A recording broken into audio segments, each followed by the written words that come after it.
First order of business, are there any bill introductions? Not seeing any, we'll move on.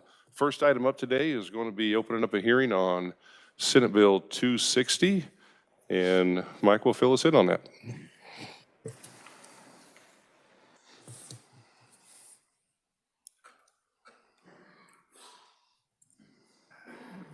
Mike Heim with the Revisor Statutes Office. Mr. Chairman, members of the committee, Senate Bill 260 deals with pari-mutuel wagering.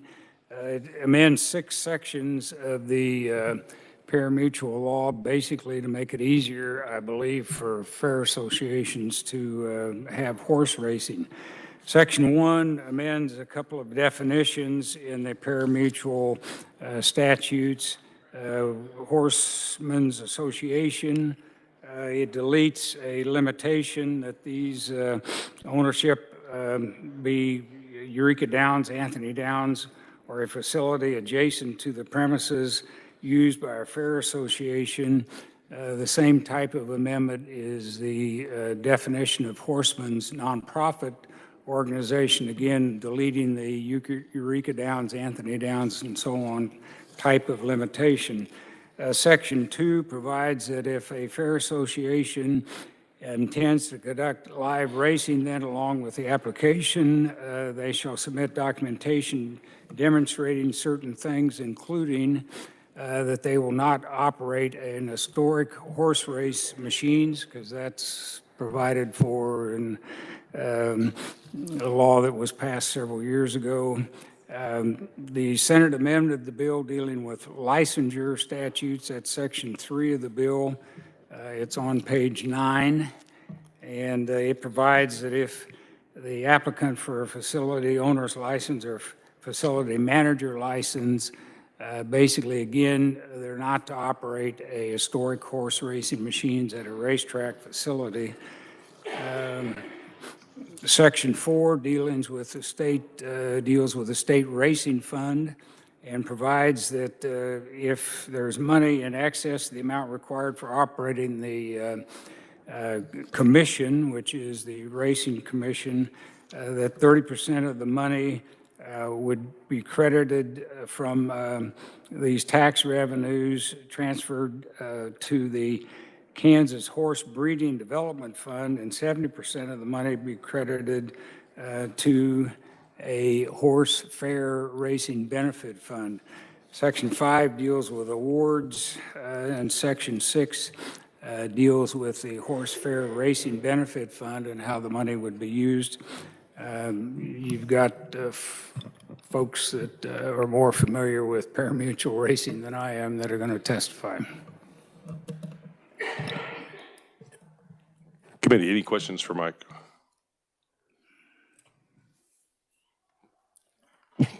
Okay, they must still be asleep. Thank you, Mike. First up on proponents, we have Representative Droege. Welcome to committee.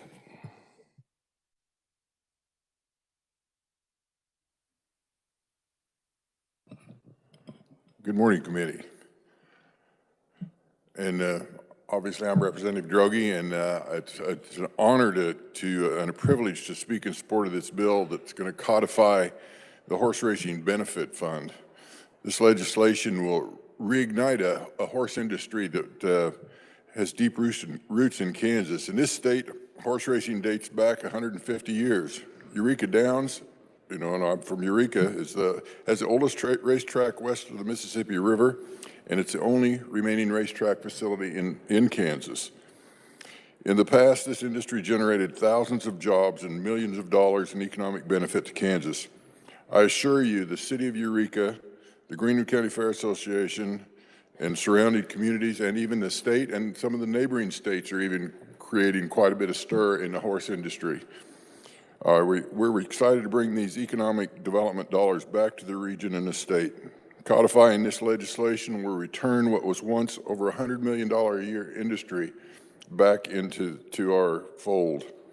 So I urge you to pass Senate Bill 260 out of committee with a strong yes, and I'd be glad to stand for any questions at the appropriate time. Committee, do we have any questions for the representative?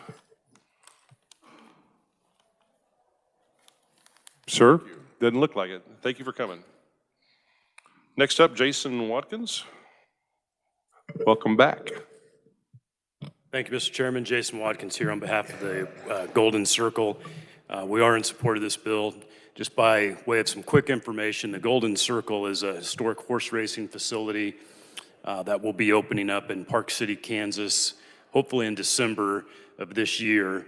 A few years ago, this committee actually, and then the legislature as a whole adopted a sports wagering statute. As a part of that bill or conference committee report, you authorized historic horse racing machines to go into one facility in Sedgwick County. Historic horse racing machines operate, folks think they're similar to slot machines, but they don't have a random number generator.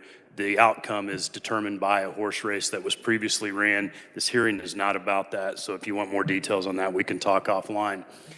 How we're connected to this, though, is the tax revenue off of the historic horse racing machines, as well as the simulcast that will be offered at our facility, so you can come and watch the Kentucky Derby, wager on the Kentucky Derby at our facility. So the tax revenue off of those wagers comes into the state. And essentially what this bill is saying is the first amount that comes out of that tax will go to pay for the Kansas Racing and Gaming Commission to oversee our operation. After that, then those monies are split between those funds that Revisor Heim talked about, and there's some conferees that will give you more detail on that. We thought it was important that we appear today and let you know we're very excited about this bill. We think this is a good use of that tax revenue. We think our facility benefits the horse racing and horse breeding industry and vice versa. So we're looking forward to a very fruitful partnership with folks in the Kansas horse racing and horse breeding industry. So with that, I would urge you to support this legislation and pass it out favorably. And Mr. Chairman, I'm happy to answer questions at the appropriate time. Committee, do we have questions for Jason? Wow. Great committee, Mr. Chairman. Jason, Jason, thank you.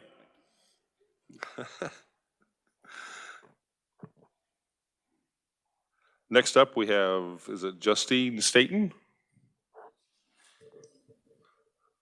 Welcome to committee.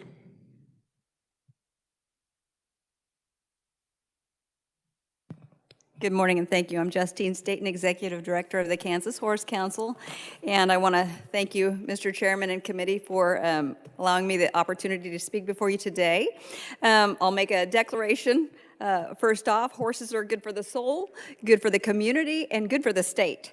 And horses create an economic impact for both ag and commerce. So when one breeder spends over $1 million in hay and buys feed and fuel, that's pretty significant. And horse industry also provides many benefits of tourism activities, retail business opportunities, and a healthy lifestyle. So I just wanted to get those points across. Kansas is situated in the center of the U.S., as we all know, and it has the opportunity to pick up a lot of racing traffic, of racing participants, if we're able to stand up our live racing in our state. But it requires money and incentives to build and sustain a quality experience, which is why support for Senate Bill 260 makes us hopeful for the future of live racing in Kansas, and it's logical that racing and gaming are working together in hopes of the passage of this 3% allocation of the tax money that is already being collected, or will be once Golden Circle is up and running, and that would go into the Horsemen's Fund to benefit everyone. Thank you. Committee, do we have any questions? Representative Lewis. Real quick, thank you. What kind of horses are you going to be racing? Primarily quarter horses and thoroughbreds, but there are paints interested and Appaloosas interested as well. Okay, thank you. Yeah. Representative Bergkamp. Thank you, Mr. Chairman. Thanks for being here. Do we know how much money it's going to take to upgrade the facility to be ready to race again? They're working through that right now. There's been a $2 million allocation from the state to help with that already. They're in the first distribution of that, and they're working through with civil engineers to see what kind of expansion that they can do. But they're fiscally responsible, and so they're trying to do things as responsibly as they can. They want to make it safe primarily, and then also. There will be some amenities that have to be updated on the clubhouse to make it ADA accessible, because it's been a while since that facility has been utilized to the degree that we're talking. So. Thank you. Representative Sanders. Thank you, Mr. Chairman. Do you ever get any criticism that racehorses are somehow abused? And if so, how would you respond to that?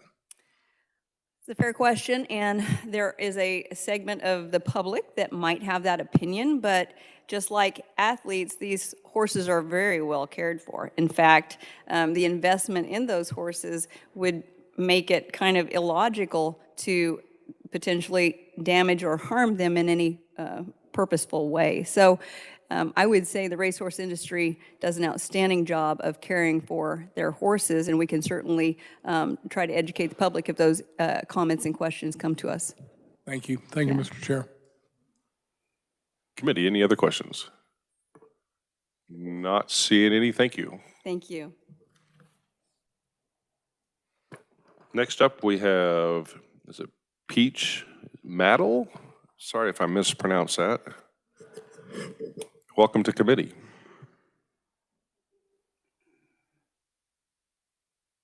Thank you. Thank you for letting me speak to you. And I'm proud to be a Kansas today. I'm proud of all of you guys for helping us get this far.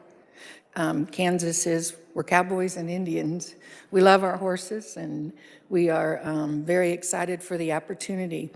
I'm just going to briefly explain. We have a second generation farm where we do crops and livestock, and then we do breed horses. 10 years ago, I switched and started adding some thoroughbred race horses.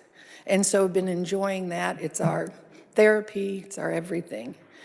In order for a horse to compete in its own level and to allow all horses have a competitive level, we need these state programs. And currently we've had to go to Oklahoma and Nebraska as Kansans. And it takes us about $6,000 of expense at that location in order for that animal to be foaled there, which makes them eligible for breeders and owners to benefit from with those purses.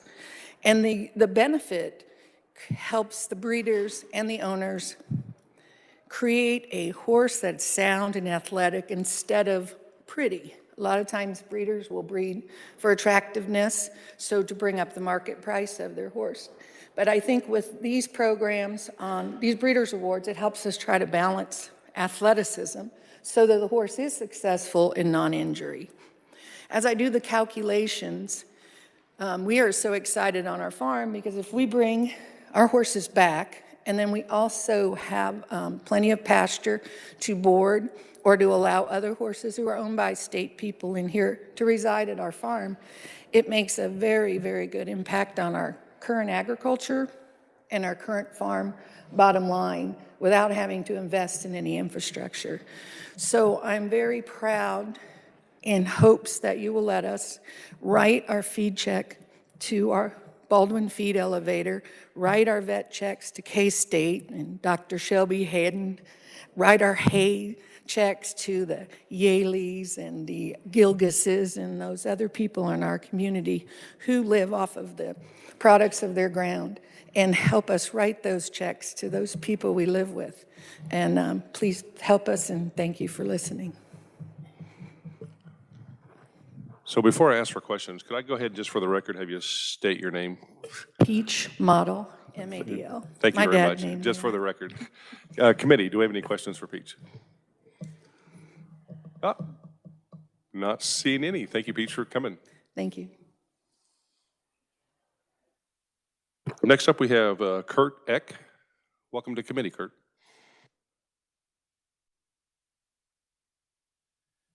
Chair Kessler, committee members, thank you for allowing me to speak today. My name is Kurt Eck. I'm from Andale, Kansas, which is in western Sedgwick County.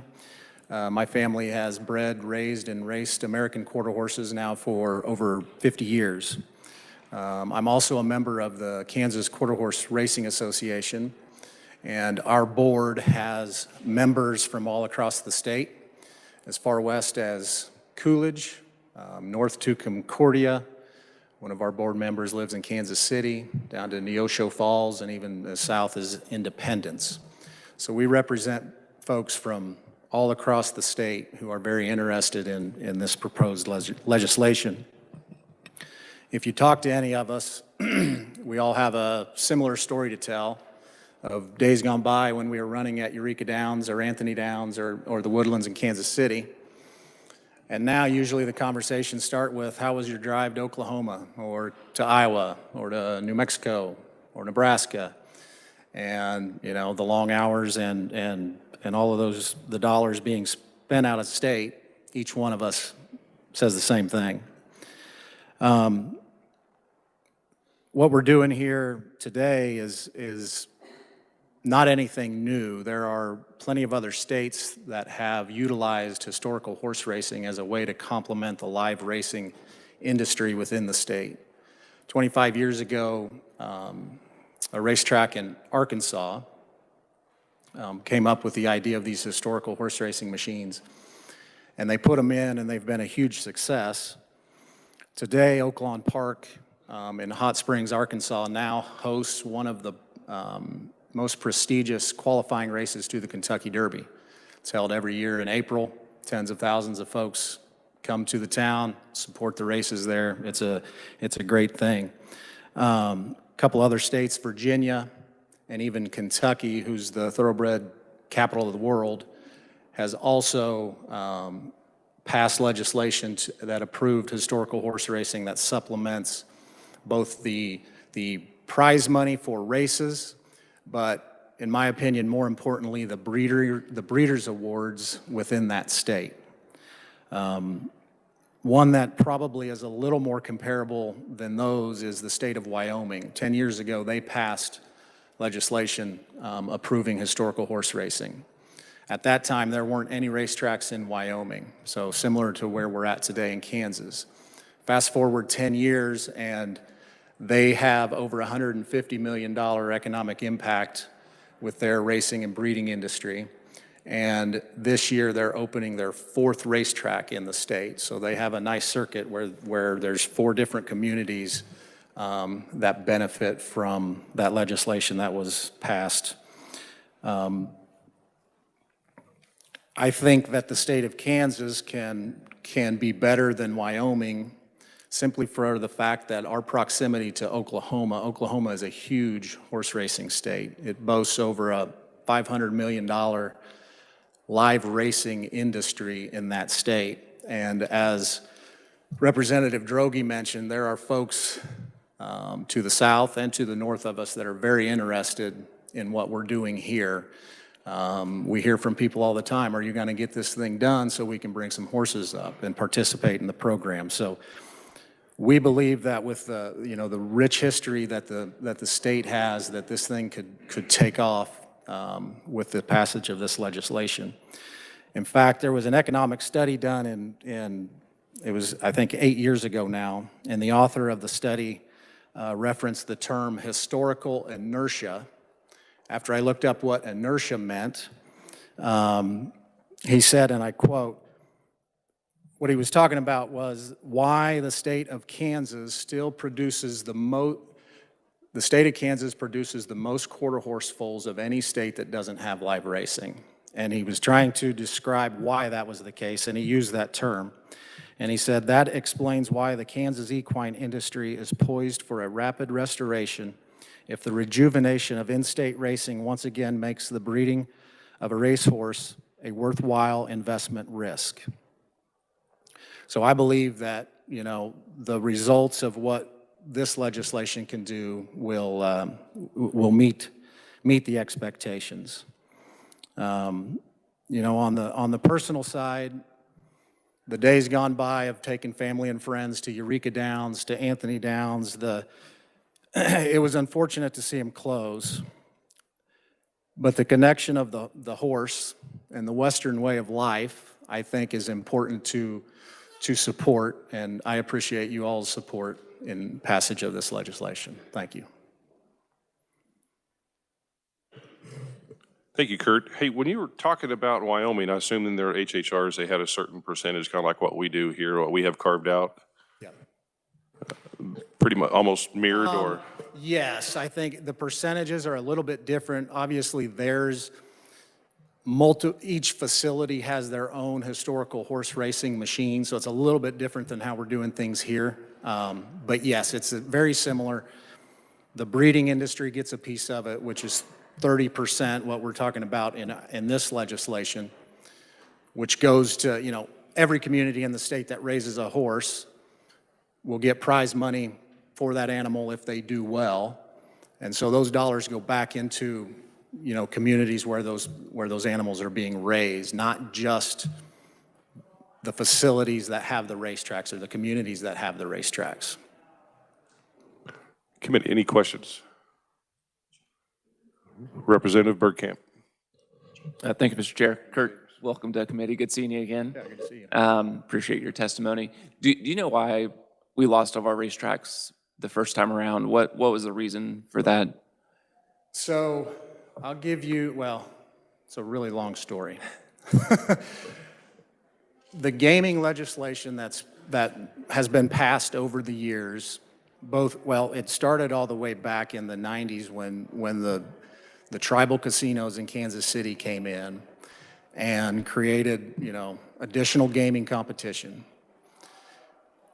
Then the casinos came in and created even more competition. And so with our industry, the prize money required to make an investment in a horse, it's very difficult. A slot machine, yes, there's an initial investment to that machine, but that's it. A horse, there's a cost, And so, to make a long story short, additional competition that has come in has really hurt the racing industry. Can people bet online, or do they have to be in person at the Downs? So like if there's a race going on, you have to be physically present to bet, I assume? Correct, yes. And then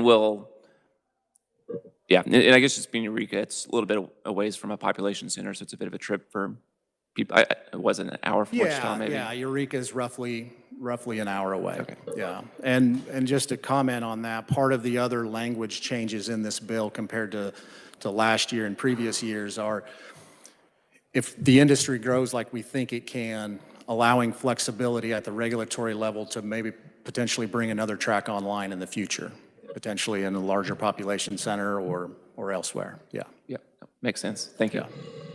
Representative James. Thank you, Mr. Chairman. I guess my question is, how many facilities, who will regulate those facilities in the future if it's passed on how many can open and how it's going to operate? Yeah, the Kansas Racing and Gaming Commission, every license application has to be approved through the Kansas Racing and Gaming Commission. Okay. And Are they set in place already? Yes, correct. This was the past, they would know? Yeah, so the way the Pari-Mutuel Racing Act, after it was passed, all of that regulation is currently still in place. None of that has changed. Thank you, Mr. Chairman. Representative Reeves. Thank you, Mr. Chairman. And thanks for being here this morning. My question is, we heard testimony about traveling to Nebraska, Oklahoma, and different states to compete. If you don't win, place, or show any of your horses, you just cut at a loss and leave, or how does that work? Are you guaranteed anything? No, your horse needs to perform. Okay, thank you. It can be, it's a gamble for sure. Yeah. And, that's, folks in this industry are eternal optimists. And so we've been trying to get something passed year over year over year. And, we even have folks that have started to bring horses in this spring, hoping that we get something passed. And I think that just goes to the nature of the folks in this industry were willing to take a risk, so. Representative Sanders. Thank you, Mr. Chairman. So, given the problems in the past, what makes you think going forward this would be successful in Kansas? So I don't think the horsemen that support the industry have ever really gone away. They've either cut back or they've moved animals out of state. What happened was the money kind of dried up, and the idea with the HHR revenue is that the money injected back into the state will bring them all back. But what about what'll bring the fans back? If you don't have people coming to the races, it isn't going to matter, is it? Certainly, we want to do our part to promote the industry.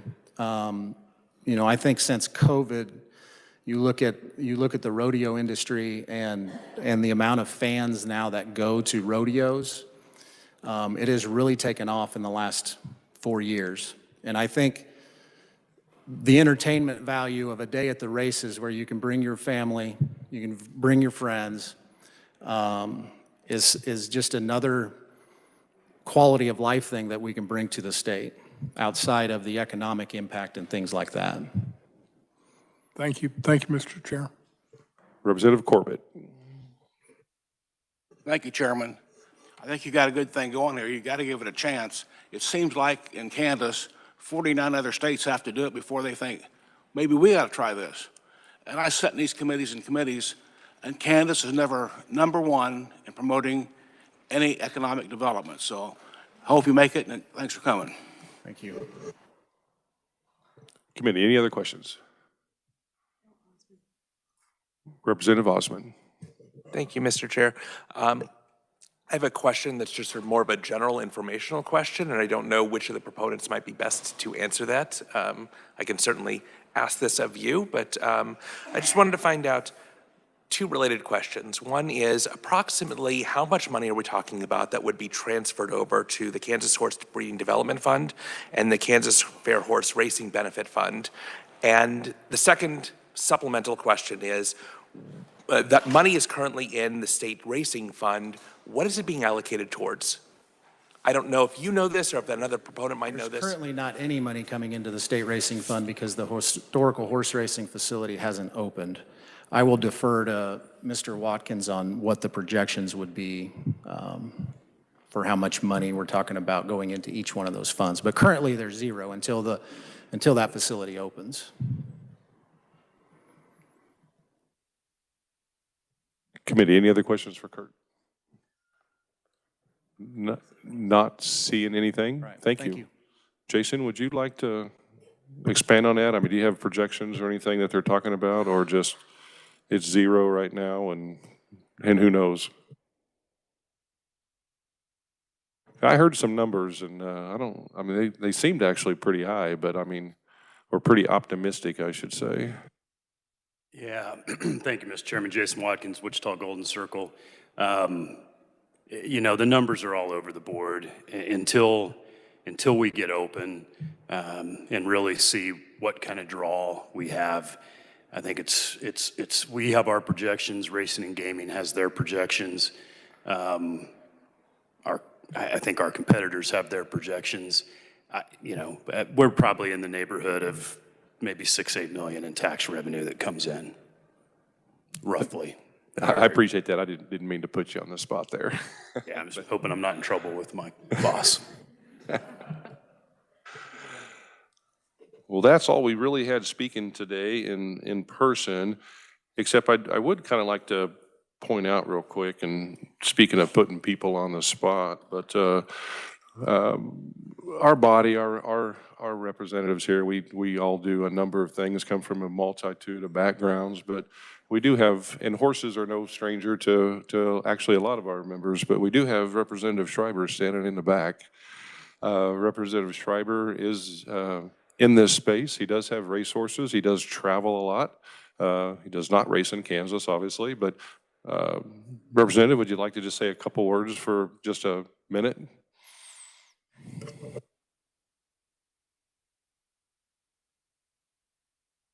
Thank you, Mr. Chairman. A minute for a politician with a microphone. I don't know if that's going to work. But anyway, yeah, thanks for the time. My wife and I are partners in 2 racehorses that are in Kentucky right now. We've been in the business probably 7 or 8 years now, following it for much longer than that. Been to Eureka Downs when it was operating up at the Woodlands, so familiar with it. You know, I think Kansas is really a prime area.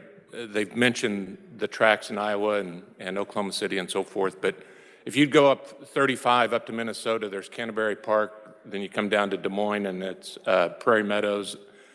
Then they go right through Kansas, traveling on the turnpike. I see them all the time when I come up here, horse trailers going down to Remington Park in Oklahoma City.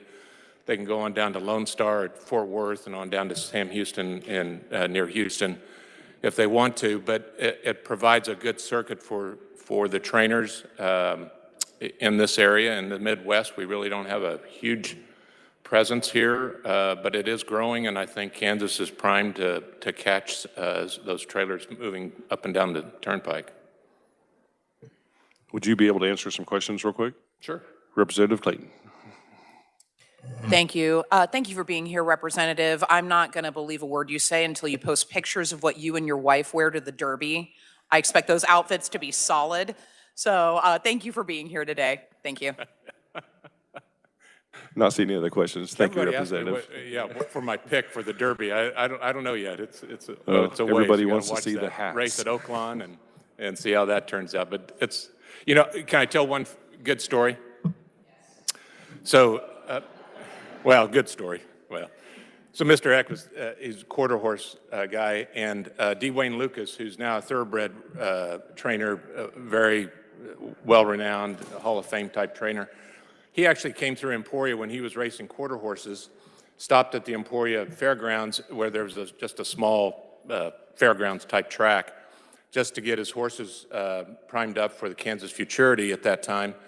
And he had a real skittish horse, and he was trying to figure out a way to kind of calm it down a little bit or at least get used to some noise.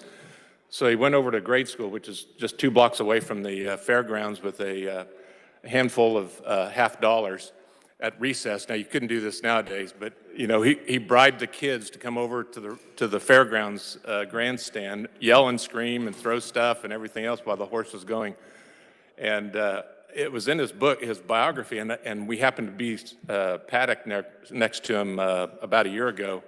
And I said, we got to ask him if this is true. And he said, oh yeah. He says, he knew he recalled the horse's name and everything. He said, yeah, I just went over there. The kids, you know, they were glad to get a $50, and they came over and yelled and screamed, and it was quite a story. So like the others have said, the racing industry in Kansas has been strong in the past, and I hope this returns to that position. So thanks for the time. Thank you, Representative. Well, committee, we do have some written proponents that are in your S drive. We have no neutral, and we have no opponents listed. So on that note, we're going to close this section of the hearing.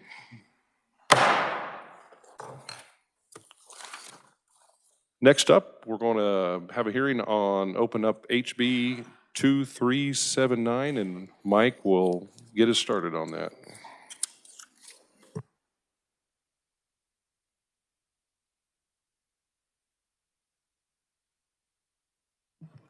Mr. Chairman, members of the committee, this bill deals with firearms, and it provides that the Kansas Bureau of Investigation shall establish a Kansas voluntary do not sell firearm list to prevent the purchase of firearms by any person who voluntarily registers to be placed on the list. And the KBI would then be responsible for informing the feds about and dealers about who were on the list.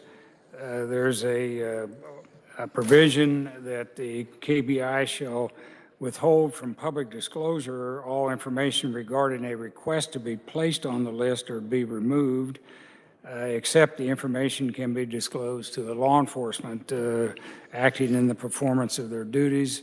There's a sunset on this provision, which is standard for any type of open records exception, which this would be. The bill provides any person 18 years or older can apply in writing to the KBI. They could also submit to a healthcare provider a form requesting that the person be added to the list and so on. They can get off the list if they want. And the bill provides it's unlawful for any person to inquire as to whether another person is placed on the list. And it's unlawful for any person to knowingly give any false information about the list. And the penalty is a civil penalty of not more than $500 or up to 5 hours of community service. If you have questions, I'll answer them. Committee, do we have questions? Representative Reese. Thank you, Mr. Chairman. And Mike, under this new law where we're trying to get, if I have myself placed on the list and have existing firearms in my house, am I required to relinquish those, or just what do I do with those? If I understand the question, you can place yourself on the list, and if because you think that you're somehow incapable of or should not be one that purchased a firearm, if you change your mind later, you can get off the list. Okay, so if I have existing firearms in my home, I just let them sit, or what do I do with those? Lock them up? It's purely voluntary. Okay, thank you. Representative Schmo. Thank you, Mr. Chair. If I'm reading the bill correctly, we're just asking someone who wants to be placed on the list to either contact a medical professional and have them do it after it looks like they have to be seen in person by that healthcare provider. But then we also have it just in writing. Is that correct, that you just write in and provide a picture, like a photocopy of an ID? You do have to provide a picture, correct? But it's just in writing, there is no in-person to have a conversation if you just write in and send a picture? My understanding, it's simple to get on. All right, simple thank to you. get off. Thanks, Mike. Any other questions for Mike? Representative McNorton. Thank you, Mr. Chair. So, Mike, could you, I'm confused on this whole bill a little bit. Who is the person that will be signing themselves up to be put on the voluntary list? What's the purpose of this bill? And maybe that's not you. I don't know. Yeah. We will have some conferees that'll explain that. Okay, thank you. Any other questions for Mike? Not seeing any. Thank you. First up on this, Representative Owsley. Representative, welcome to committee. Thank you, Mr. Chair.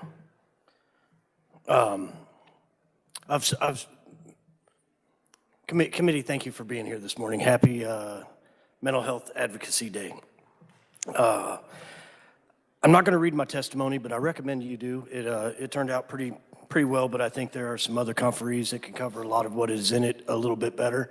Instead, I wanted to just kind of give you a history of how we got here. This bill has been in the works longer than a lot of you have been elected. I started on this in 2018. I know I've been working with 3 different chairs of Fed and State to get a hearing. So again, thank you, Mr. Chairman, for the opportunity to be here in front of you. This is the 3rd iteration of the bill. I have worked with stakeholders across the spectrum that would be impacted by this bill for several years. I know of at least 2 revisers that have drafted a version of this bill for me. I have no idea how many other revisers have been participating in it. So I say all that just to let you know that there's been a lot of work into this to get to this point here today. I remember speaking with Representative Resman about this at I think, a CSG roundtable breakfast years and years ago.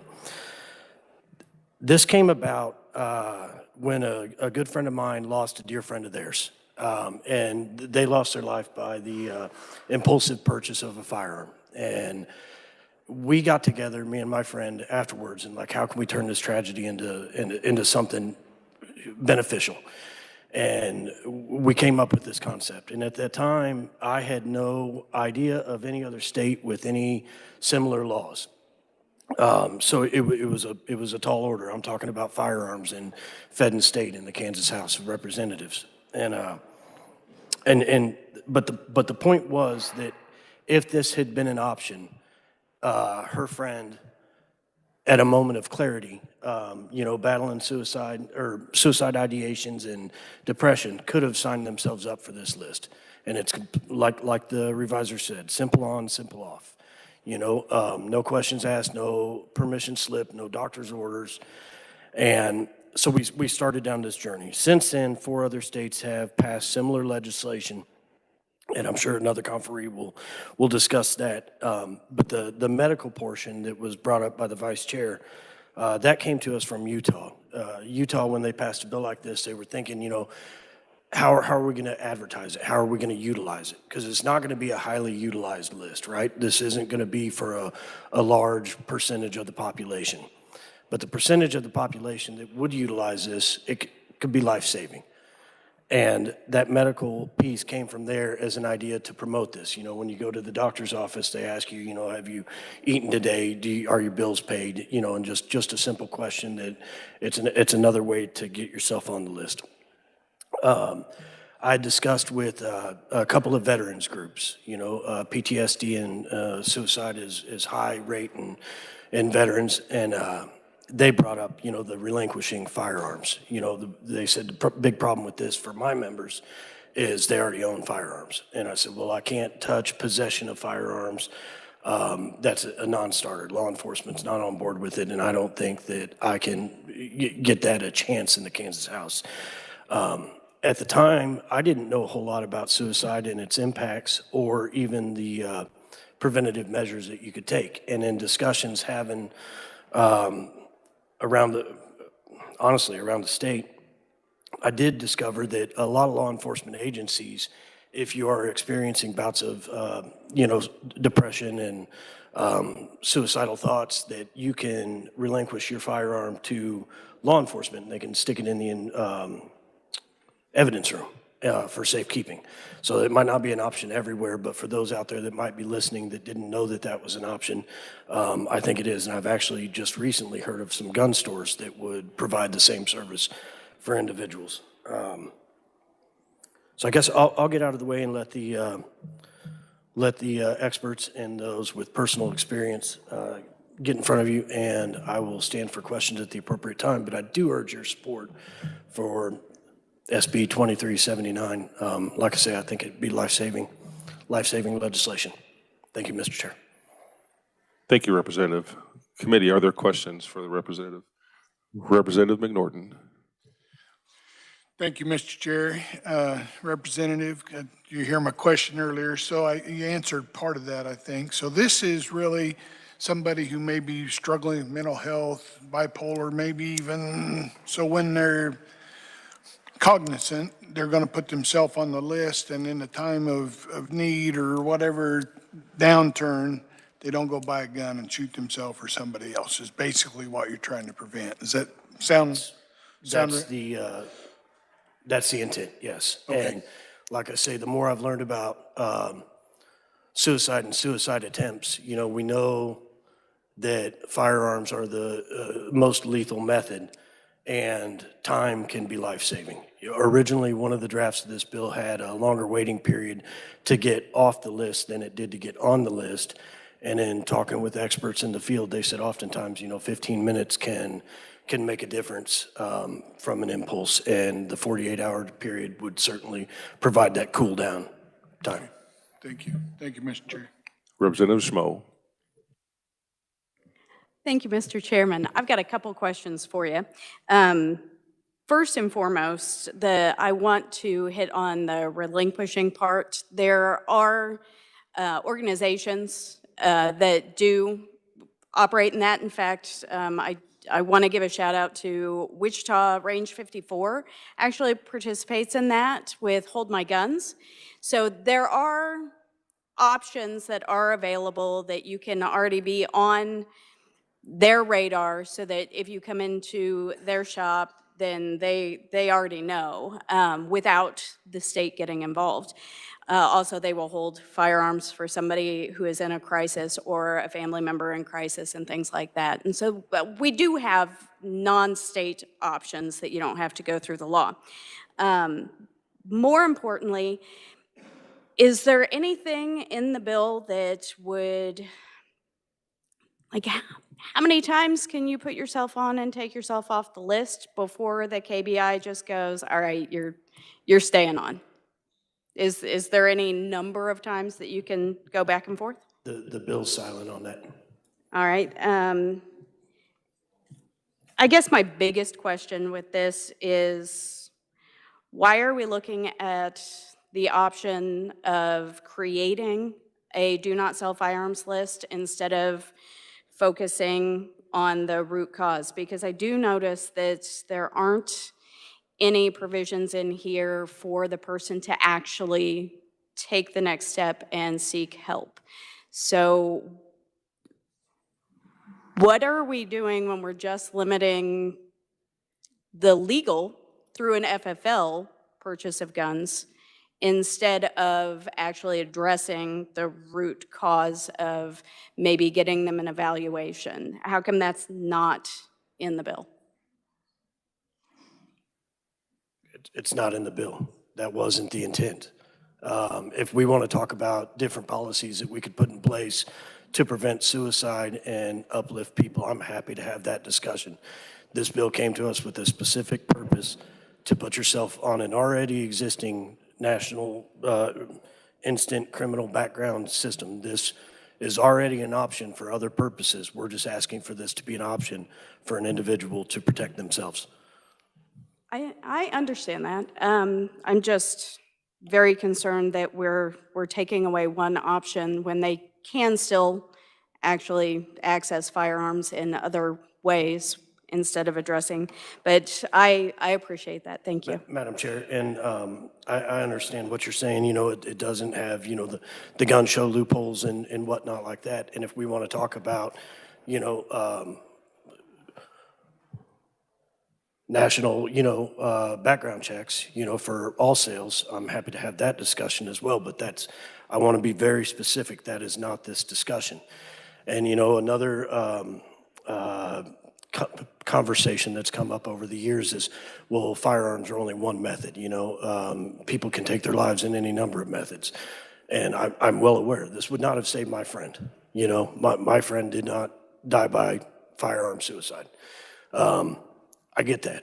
But if we can save one life, it's worth the effort that we can put into this. Thank you for being here. Representative Sanders. Thank you, Mr. Chair. The Vice Chair did an excellent job of covering my questions. I mean, it seems that what you're more interested in is preventing suicide, which is a laudable goal, but I just think this creates more problems than it solves. Thank you, Mr. Chair. Mr. Chairman, if I may. Absolutely. This is really not a problem. In my discussions, I've worked with 3 KBI executive officers on this as well. And this is as simple as a click of a mouse. And we can hear from the KBI if the chair would allow, just to clarify that, but it's not a difficult process. Mr. Chairman, but how do you enforce it? There's no enforcement. It's a non-purchase. Well, yeah, but so somebody puts their name on the list, and then in a moment of whatever, they decide they want to commit suicide, and they go to purchase a gun. How do we make sure that somebody doesn't sell them a gun? How do we make sure that a friend doesn't loan them a gun? How do we enforce it? This bill doesn't address a friend loaning a gun. It doesn't address an already existing gun in the house. This bill addresses the purchase from a federally licensed dealer. And I think a federally licensed dealer is not going to sell to somebody that is on a no-sell list. Thank you. Thank you, Mr. Chair. Representative Corbett. So my question is, it's a good concept, but for people who live in rural part of Kansas, how would someone get this to a, I understand a county sheriff, they could find him, but how do they get it to KBI if they live in western Kansas or southeast Kansas or even Osage? Representative, the acoustics in this room are terrible. Can I ask you to repeat the question? My question is, for people who live here in rural Kansas, how would they know, or where would they be able to drop off this gun to a KBI person? How would they get it to them? Would it mail it in? So the bill's not dealing with possession of a firearm. Okay. The bill is simply the purchase of a firearm. And the bill states that the KBI shall post it on their website. So if somebody discovers this list and decides that it could be life-saving for them, they would have to get to the KBI website and fill out the proper paperwork.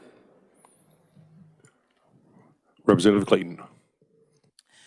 Thank you, Mr. Chair, and thank you, Representative, for being here. You know, I'm not really one to air a lot of my personal business, and I probably should have submitted written-only testimony for this bill, but I do have a relative who completed suicide by gun from an impulsive purchase. And, you know, it's been at least a decade since he's passed on. It's pretty painful. I don't know if this could have prevented that or not, but I like the idea of supporting this because, frankly, I think it sends a positive symbol. It is completely elective. I do have a question, though, and I could just look this up myself, but I wanted to see if you knew this. Are there other states that do this? And if so, do we know what the effective rate is like? That might be a better question for another conferee. There are four Right other on. states, and as far as the participation rate, I want to say there's been upwards of 101 state with 13 people removed. But again, that might be a better question for another conferee. Yeah, and to just kind of circle back on some of the statements that were made about, suicide, our statistics tend to show that more suicide completion usually tends to occur with men, in particular men who have either purchased guns or owned guns, because it's just a more effective method than, say, hanging or, slitting your wrists or, all the other ways that you can do it. Seconds really do matter with this, and it does seem to be more of a preventative measure. So I get where you're going with this, and I really appreciate you being here. And the statistics are going to say that rural men have a higher rate than suburban. Representative Mosley. Thank you, Mr. Chairman, and thank you, Representative Owsley. I almost called you by your first name. First, I want to say, to echo with Representative, what the previous representative just said, I have lost more friends from impulsive gun purchases to complete suicide than and I served in the military for 10 years. I've lost more friends than friends who have died in Iraq or Afghanistan or anything like that. So I do appreciate what you're doing. Just to reiterate, this is completely a voluntary program. This is there's nothing that's going to compel someone to have to put themselves on there. But I do want to just to say that, for one, a friend wouldn't hand you a gun if you're suicidal, for one. And then also, I think that this would be a great tool to be able to, for when I had friends who had expressed suicidal ideations, being able to tell them, this is a good option to make sure that they don't complete suicide, because there's nothing scarier than talking to someone who is having a mental health crisis and they need to find other alternatives, and they're trying to find a way out, to be able to have that split second to stop them from being able to do that. So I really commend you for the work that you have been doing for a long time, because I do think that this will save veterans, considering that veterans are completing suicide at a rate of at least 22 a day. So I want to say thank you for the work that you're doing. Well, thank you. In conversations that I've had leading up to today, the more people I talk to, the more people I realize are impacted by impulse purchase suicide completion. Not seeing any other. Thank you, Representative. Thank you, Mr. Chair. So, Buddy, I kind of let you guys ask questions right after Representative spoke here, because in case he had some other appointments he had to get to. We do have 6 other people speaking in front of us, 6 other conferees. I am going to hold our questions until we're done with all 6 of the conferees, and we'll come back and ask questions to all those. So, next up, we have Dr. Stephen Koontz. Welcome to committee. Thank you. Thank you, Mr. Chairman. And hi, Chairman, committee. I'm Stephen Koontz. I'm a retired radiologist, and I strongly support this bill that would allow for voluntary placement on a list for do not sell gun. My son completed suicide 2.5 years ago, and I'm convinced he would be alive today if this bill had been passed. He was a clear suicide risk, had underlying mental health issues that were serious. But he was able to deal with them, carry on his job as a radiology technologist until the point that additional social pressures, a divorce, pushed him over the edge, and he couldn't hold his job. Finding treatment for mentally ill patients is always difficult, and it was with him. His psychiatrist was concerned that he would commit suicide. Eventually, he tried by an overdose and was committed to Strawberry Hill Mental Facility in Kansas City, and then he was discharged. Now, you have my written testimony, and I hope you look at it and read it. In the time period following his discharge, while this is very risky for patients who have this issue, they have a 300 times increased incidence of committing suicide in that period. Without my knowledge, he bought a gun within 2 to 3 weeks of discharge. And then he shot himself 2 weeks later. In his suicide note, he said he didn't know what was going on. He was markedly confused. The day before, I'd had lunch with him, and he was making plans to start a new job at Olathe Medical Center. Like most people who contemplate suicide, you vacillate between impulse and clarity. During the moments of clarity, for example, at his discharge from the hospital, he would have agreed with his therapist and family to be put on this list. Clearly, he could not get the treatment he needed after he shot himself. It is essential to restrict lethal access means to people in this condition, especially guns. That's why I think it's so important. Thank you, Chairman. Thank you, Doctor, for coming out. Can I show one thing, picture? Absolutely. Hold it up. Oh, well, No. yeah, go ahead, absolutely. I don't know if it'll show up on the camera or not. There he is. Thank you for coming in, Doctor. Next up, we have Amy Campbell. Amy's no stranger to this committee. Welcome back. Thank you, Mr. Chairman. I'm here today to represent the Kansas Mental Health Coalition. I hope all of you are aware today is Mental Health Advocacy Day, and we will have lunches on first floor today, ice cream at 2:15 on second floor, And I hope that you'll take advantage of that and be able to visit with the large number of people who will be attending today on behalf of mental health issues. House Bill 2379 is just one bill that the Mental Health Coalition is supporting this session. This bill is designed to implement an evidence-based strategy for suicide prevention, and that is reducing access to lethal means during a time of crisis for a person with suicidal ideation. Nearly 7 out of 10 veteran deaths by suicide are the results of firearm injuries. And the Department of Veteran Affairs studies reveal that making lethal means less accessible reduces death by suicide by 91%.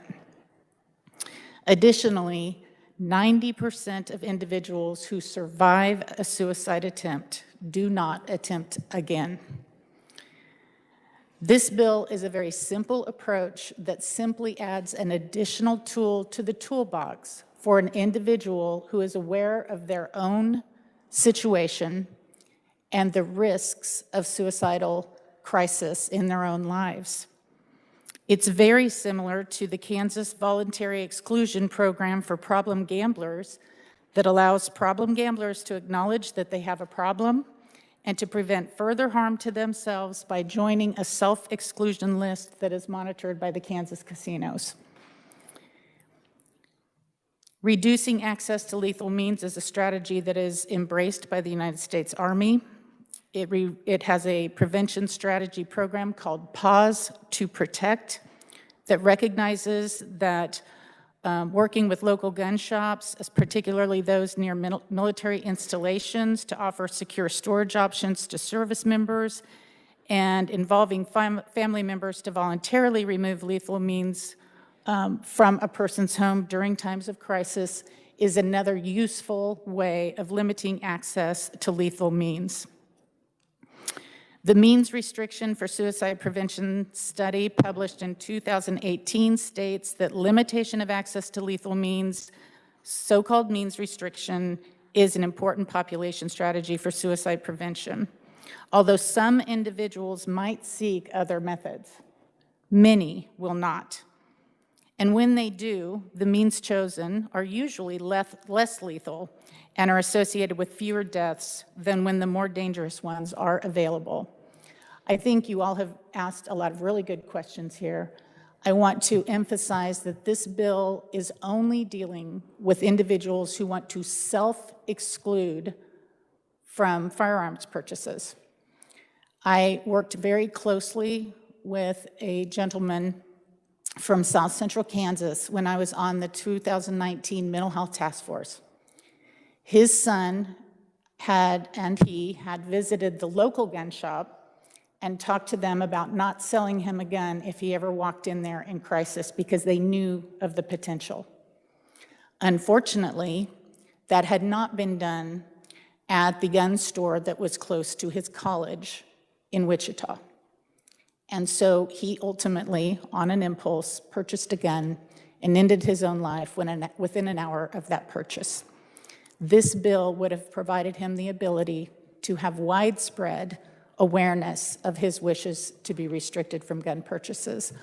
With that, Mr. Chairman, I'd be happy to stand for questions later. Thank you. Thank you, Amy. Next up, we have Whit Downing. Welcome to committee.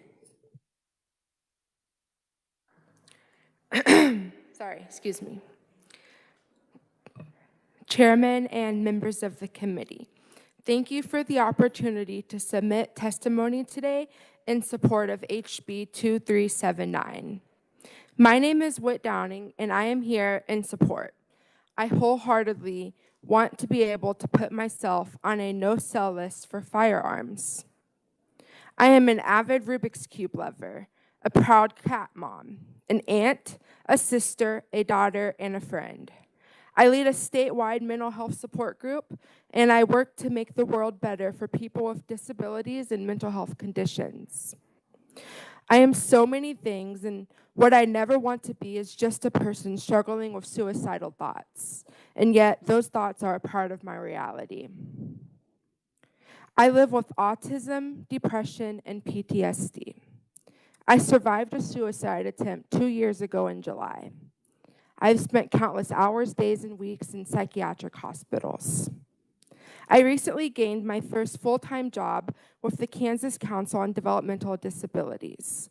And while I love that I get to do what I'm most passionate about every day, all the progress I've made, I still have days where my brain tells me a story that is not true, that I am a burden, that the people I love and that the people who love me would all be better off if I were dead. Do you know what it feels like to be trapped inside your own mind? Feeling like your brain is broken and like you have no other choice but to die. It is terrifying, it is lonely, and it's a battle that no one should have to fight alone. And that is why I'm here today, asking you to pass HB 2379. Sorry. The things that have helped keep me alive are pretty simple. It's a friend, thank you. It's a friend reminding me they love me. I have a great therapist who understands me. It's having a safety plan and making sure my environment is safe before I reach a crisis point. This bill would give me and so many others the ability to make a choice while we are thinking rationally to say, I know myself.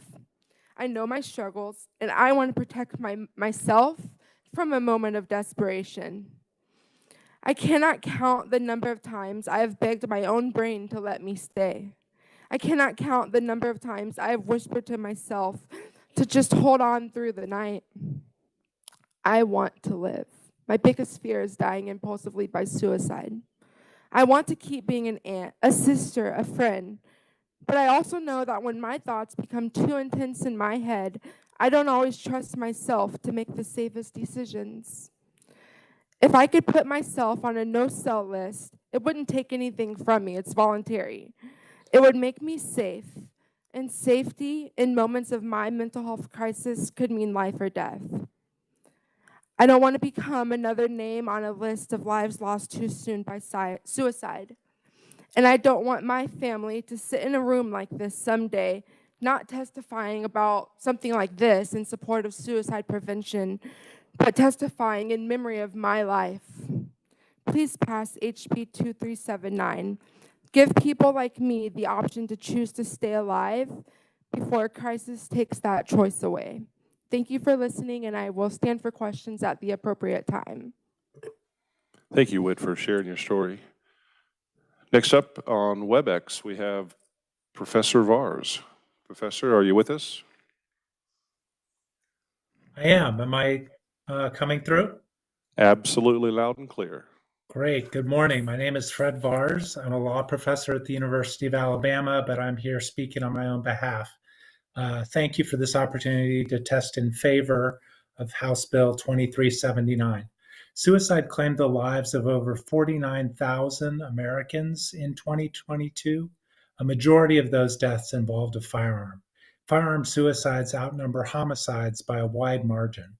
As we've talked about, House Bill 2379 would reduce this tragic death toll by allowing people who fear suicide to voluntarily and confidentially suspend their own ability to purchase firearms.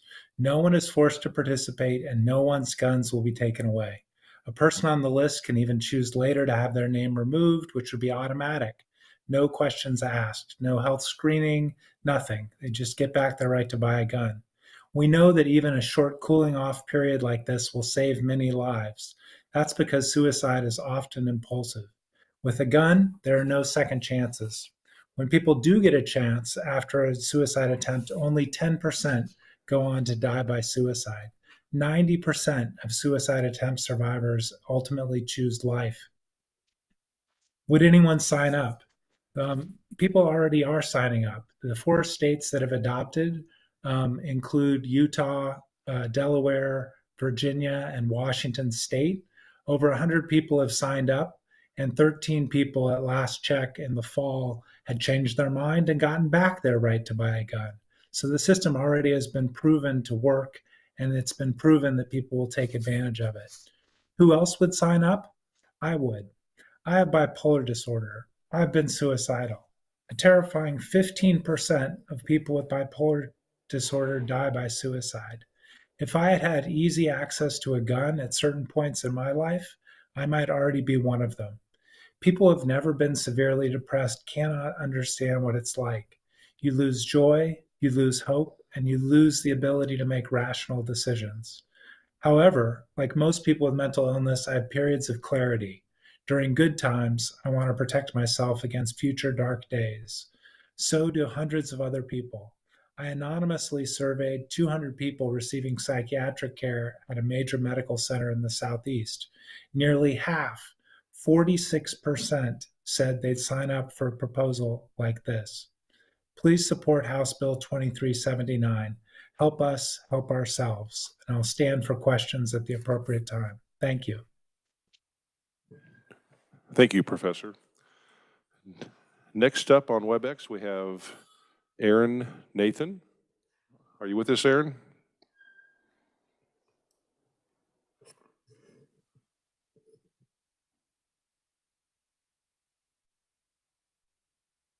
Hello. We cannot hear you. Make sure you're unmuted. Can you hear me now? Yes, sir. Okay. Mr. Chairman and members of the committee, my name is Aaron Nathan. I'm here in support as a Kansas resident, firefighter, paramedic, and gun owner. I'm speaking today because this bill could save lives like my cousin Donna's. Donna purchased just minutes before she used it to end her life. She struggled with bipolar disorder and severe mood swings, but in a moment of crisis, she had nothing standing between her and a fatal decision.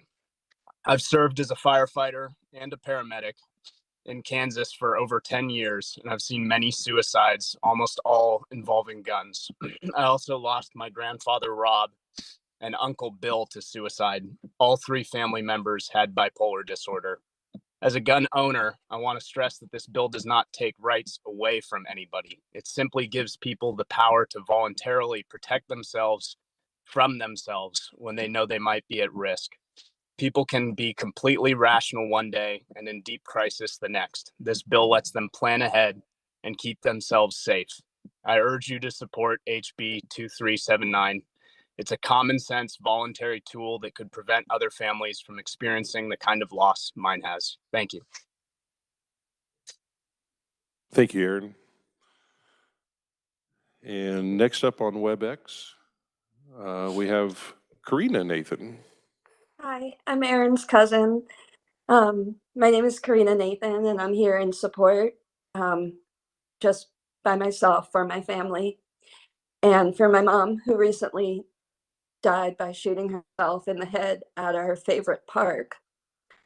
As Aaron said, she had bipolar disorder and she really did not want to die. I wanted to tell you all about how hard she tried to live. She wanted to play with her grandkids. She wanted to play with her 4 cats. She had a loving relationship and a loving family, but her bipolar disorder caused episodic psychosis and suicidality, which she was aware of and had been in treatment for decades.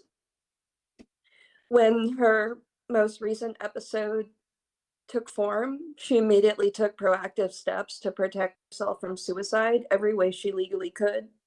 She went to her doctors and psychiatrists regularly and maintained daily contact with them to prevent suicide. She voluntarily committed herself to inpatient psychiatric care multiple times in a row, and my stepdad even quit his job to watch over her. She tried everything she could to not kill herself, but despite the best psychiatric care, medication, supportive family, the finances, and healthcare from the best facilities, we were not able to save her.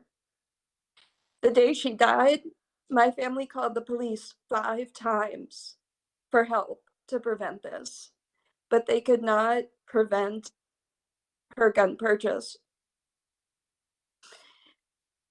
The medications that my mom took had very severe side effects, and one of those side effects was extreme tremors. My mom hadn't been able to hold a fork or a pen for months because her shaking was so bad.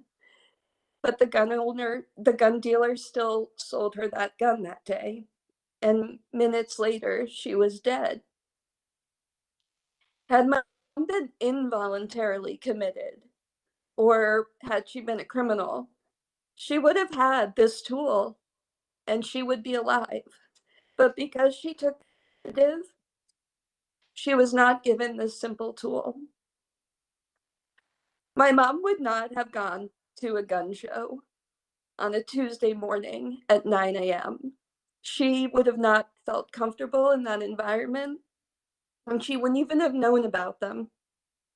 That day, my mom Googled how to hang herself, and Google provided her with a chart that explained that the best way for her to kill herself would be with a handgun. Google then provided her with directions to the nearest gun store, and she was on her path. This voluntary prohibition can save so many lives, and there are so many families that are destroyed by this experience. Many of those families can't be here today because of the public shame and trauma of these hearings.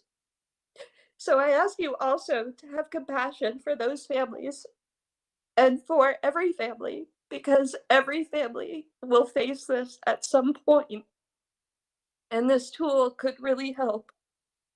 So thank you so much for your compassion today, and I welcome questions as well. Thank you, Karina, for sharing that story about your mother.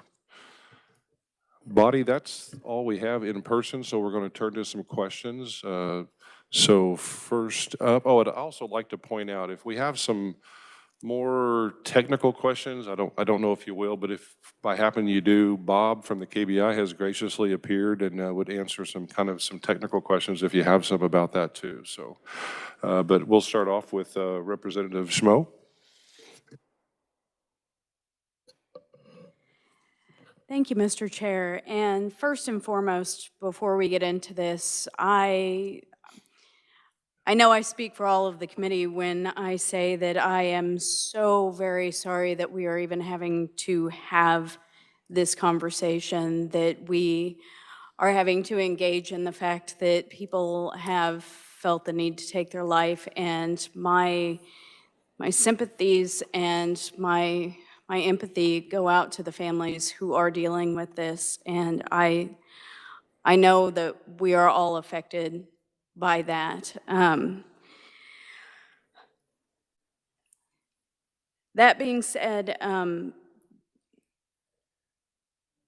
is there any room, this is for any of the proponent conferees, is there any room in this bill to add something in to make sure that we are getting help for those who would reach out and put themselves on this list that maybe aren't actively involved in having those conversations with the professionals that can get them the help that they are obviously desperately needing? Is there any room for us to add something in that would get them that help? Amy? Amy Campbell, Kansas Mental Health Coalition. The Kansas legislature has taken great strides in the last 3 years to increase assistance to people who are in mental health crisis. One of those was the bipartisan passage of the 988 Suicide and Crisis Hotline legislation, which has $10 million of funding. We have 5 call centers in the state that answer hotline calls during a period of suicide. I'm not sure what language you want to suggest. I think that the proponents of this legislation are eager to find common ground that is satisfactory to all sides who are looking at this to provide this important tool. But I would say that it, The Mental Health Coalition has put packets in all of your offices that has a 3-page document about a number of things that can be done to help improve access to mental health care in the state of Kansas. Whether or not any of those belong in this particular legislation, I think we're all open to have conversations about. Thank you very much for your answer. Representative James. Amy, could you come back up there? Thank you. So it all boils down to suicide prevention is the way we've been talking. And I will tell you my quick story. I served 30 years in the military, in the Marine Corps, and I've seen suicides at all levels in all different ways. Many suicides, from Iraq to Haiti to Kinshasa, Zaire to the Gulf War and all the way back. And I had even more friends that died in the barracks. But I can't imagine that one person, not one, I can't even think, and I knew all those people, would come up and say, I sign this piece of paper saying I don't want a weapon. And so when I see that, I just don't see how that helps, because there's so many other ways that you can get something to hurt yourself with, weapons-wise. I say weapons, we don't really say guns, but weapons of whatever to hurt yourself or kill yourself or harm yourself. So I just don't see why this bill needs to come here. It looks like it's a suicide prevention, needs to go somewhere else. That's just my opinion. And also, if somebody's going to take a piece of paper out and sign a form and give it to a gun dealer or whoever they're presenting it to and say, don't sell me a weapon, how is that not going to make them liable in the future if that individual does buy a weapon from that and hurts himself? So I'm not getting this bill at all. I'm sorry. So to kind of start at the end of your comment, the list that an individual will put themselves on is kept at the state level by the KBI. So it's not on the shop owner, it's not on the healthcare professional that advances this application to the state level. If there are concerns about liability, I think that's, open for a conversation. Do we actually think that there's legal liability that's presented in this bill? I don't see it, but that doesn't mean that that conversation can't happen. As far as your experience with folks, and I absolutely respect that, but I can tell you that in my years of working for the Kansas Mental Health Coalition, I've spoken with at least 6 people who have said that they would have put themselves on a list. And the reason is what you just heard from Whit. There is, they know their own minds, they know their experiences, and this is just one tool that an individual can have and make their own choice about their own safety. And that's why we support it. I respect that maybe 90% of people out there aren't going to use it. We believe it's important for the percentage of people who do want to use it. Thank you for your question. Representative Wilcott. Thank you, Mr. Chair. And I don't know who this question's for, or maybe multiple people, I'm not sure. Has there already been an attempt at some level to organize, to have stores voluntarily do a program similar to this already today without having to go through the state or the legislature? Has anybody gathered, like the stores in, we'll say Wichita's come up, gone to the stores in Wichita and say, hey, we have a program like this we would like for you to participate in? Has there been any feedback at all or anything like that been done? So there is nothing that stops a family from going to their local store to say, please don't sell me a gun if I come in here and I'm in crisis, right? I don't want to own a gun. The issue, like I mentioned before, is that you already have a list that gun stores acknowledge that they access when they are making a gun purchase. And if a person is able to put themselves on that list, then it is universally accessed by licensed gun dealers. So instead of having for me to say, okay, I'm going to go in a 2-hour radius of my home and I'm going to visit all of these gun stores and put myself on some kind of a list, it doesn't seem like the most logical way to approach that. I will say that I do know families who have done that with their local gun store owner. Now, that's one thing if it's an independently owned gun shop. If it is a national corporation, it's an entirely different situation on how they choose to handle those situations. So I would also refer you to my testimony where the U.S. Army talks about efforts that they have with their Pause to Protect program, where they have collaborative efforts with gun shops immediately around a base. But again, those are all disparate situations, and I don't believe would provide the blanket solution that this legislation would offer to an individual. Go ahead. So thank you for that. But there's not been an effort really to go out and make a list like this already. It's all been on an individual basis. I can't speak to that. I mean, we have the American Society, or the American Suicide Prevention group is here today. There are so many suicide prevention groups across the country. It would be incorrect for me to try to speak on behalf of them and what they have or have not done. So I can't really answer that universally. Thank you. Representative Rees. Thank you, Mr. Chairman. Representative Owsley. Representative Owsley. Since you're the maker of the bill, as any type of, we see legislation that has firearms listed in it, people get paranoid, especially our Second Amendment rights people. This bill in no way affects that right to ownership and bear arms. Is that correct?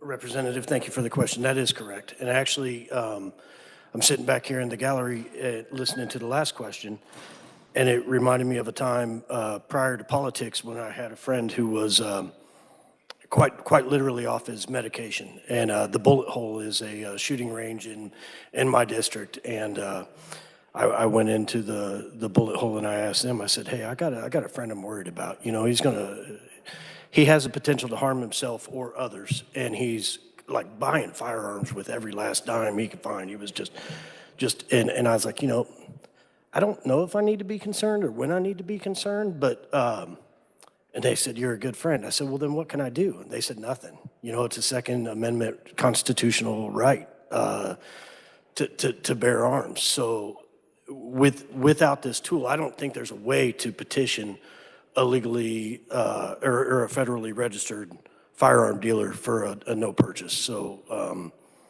you know, and then I wrote down no fly, no buy.